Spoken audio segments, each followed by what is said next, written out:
Joining us to discuss the president's remarks on the economy are David Nelson, chief strategist at Belpointe Asset Management, Zerlina Maxwell, CBSN political contributor and senior director of progressive programming at Sirius XM, and Michael Graham, CBSN political contributor, columnist for the Boston Herald, and host of the Michael in the Morning podcast. All right, David, let's start with you. Help us fact check some of the remarks from the president's speech that we just heard. It is going to be tough, but you know, these are the things that people are looking at and saying at home, is that really the case? Does he really deserve credit for some of these economic successes? Well, certainly on the economy. I don't think how you can avoid that. I think the tax cut went a long way in terms of the confidence, and you're seeing CEOs give that money back.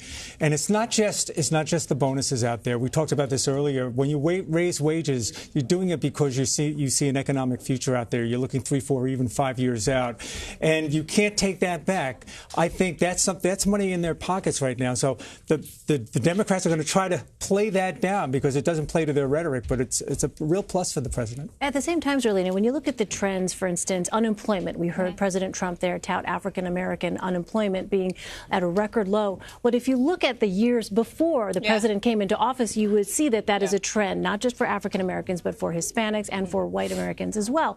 So is the president, in your view, taking credit for a success here that maybe is not necessarily his alone? Yes, he is doing that. I think that President Obama obviously entered office in the Great Recession, and so the jobs numbers were at an all-time high for everyone. They were trending down since 2011 consistently. There were fewer jobs actually created in Trump's first year versus Obama's last year, just to throw out one statistic. But I would also say that in terms of African-American unemployment, it's still double white unemployment. And so I think that there are a couple of different reasons why people are not clapping on that line. One, you're clapping and taking credit for something that is not yours only to take credit for. So certainly say, look, the XYZ policy I implemented is the reason for this. But look, President Obama also is to credit. That's just facts, right? That's not any partisan spin. That's just based on economic data. And then also, you can't, why are we applauding the fact that unemployment for people of color are double that of white people? I don't think anybody's applauding that. Nobody is applauding that. But there's a problem in touting that.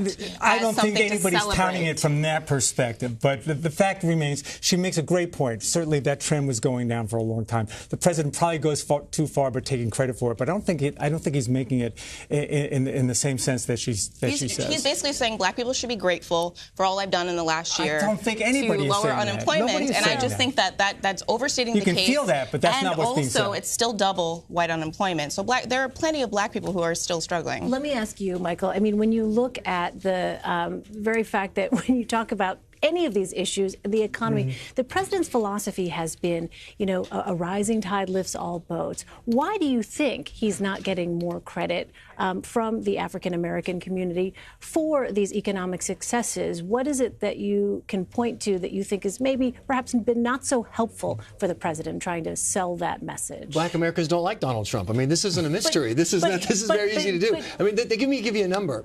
His approval rating in Washington, D.C. is 9%. It's single digits. You can't get a break. I would just point out about the numbers on joblessness is when President Obama was president, there were two numbers, which was unemployment among black Americans was twice as high as among white Americans, but he didn't have. Exactly. That was the same under Obama. We had the bad number under Obama, but not the good number. It is simply not accurate to say that something didn't change. Not when President Trump became president, but when he was elected in November. And you immediately saw the surge in the stock market, and you immediately saw the change in the way that businesses started working, because it wasn't they loved Trump love. You didn't know what the policy was going to be yet. It was the end of the terrible 8 years of the Obama presidency, where we had the worst recovery since World War II, and he had the good fortune of starting with the economy was so low, it was easy to get economic growth when you start low. I don't know if it was a good fortune, but sure. If you want growth, the best place to start is low. It's a great way to get growth. To take a mature economy and still add this many jobs on it, to take a mature economy and increase the growth. Job growth is its slowest point. It's growing at the lowest rate in 7 years. 7 years. That's just a fact. Because you started from so low in 2009. Yeah, but also in Trump, including at some point, the first year of Trump. At some point in time, President Obama had to accept the economy that he had. And from 2011, they had the recovery, but then we stalled. We did nothing. We were hovering Right, at because around Congress was stall speed, blocking about 1.5. anything that he wanted to do on the economy. And that's what Congress is likely to do this time. I thought a lot of those policies that were put out in the speech tonight, they're very centrist. If these policies were put out there by almost any other human being on the planet, they'd probably be endorsed by both sides, but he's a pretty polarizing figure. Well, David, how do you think the stock market is going to react to what we heard from President Trump?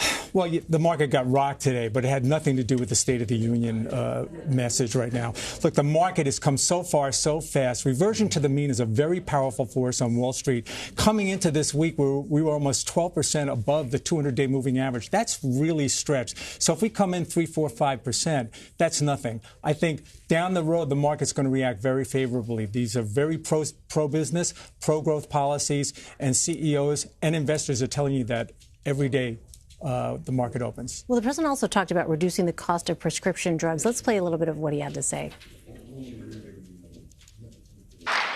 One of my greatest priorities is to reduce the price of prescription drugs.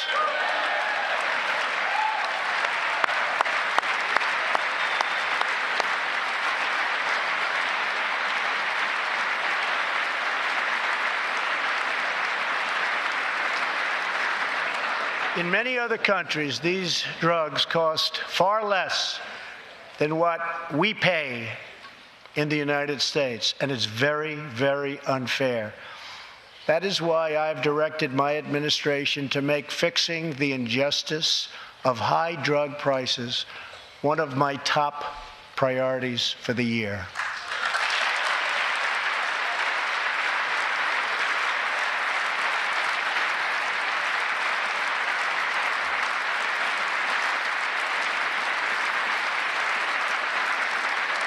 And prices will come down substantially.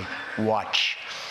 Okay, David, if you're the pharmaceutical industry, what are you thinking right now? I suspect that some of these stocks will probably be down on this news, but I don't think government is the answer. I think you got maybe the answer today. You saw a very dramatic announcement coming from Amazon, Berkshire Hathaway, J.P. Morgan. They're going to mount together and put their forces together.